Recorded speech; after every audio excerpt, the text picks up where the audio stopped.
Limit as x goes to pi over 2 of sine squared of x minus 4 sine of x plus 3 divided by cosine squared of x. The first thing we're going to do is plug a pi over 2 in for each of the x's. In the numerator, that'll give us sine of pi over 2 squared minus 4 sine of pi over 2 plus 3.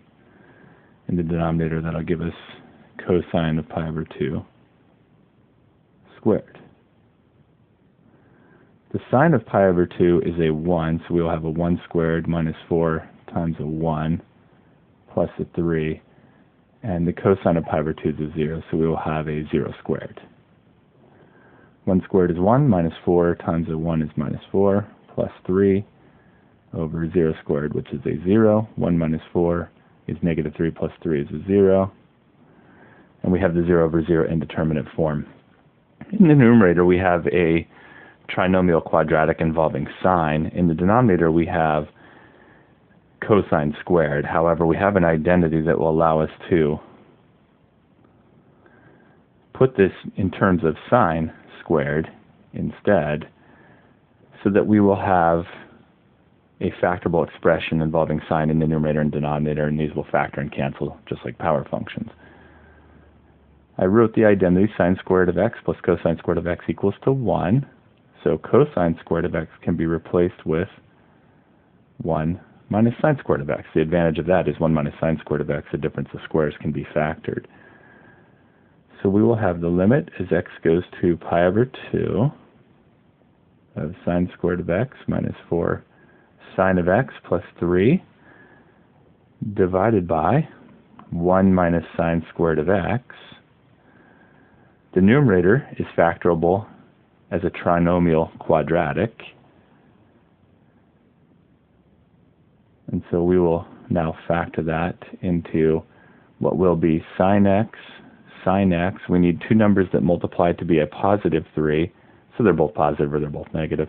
And they need to add to be a negative 4, so they need to both be negative, and negative 1 and negative 3 will take care of that for us.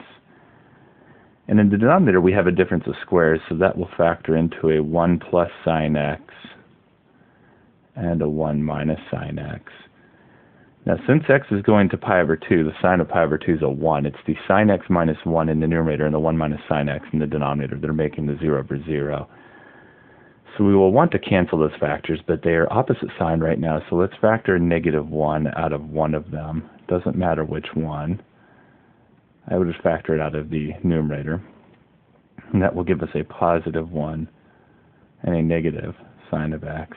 We'll leave the other factor alone. And then we will leave the entire denominator alone. So that we have matching factors that are making the 0 over 0, we can cancel those out. I'm just going to rewrite what we have left. So the negative of the quantity of sine x minus 3 divided by 1 plus sine x. Our next step is we're no longer 0 over 0, and we can plug pi over 2 in for the remaining x's.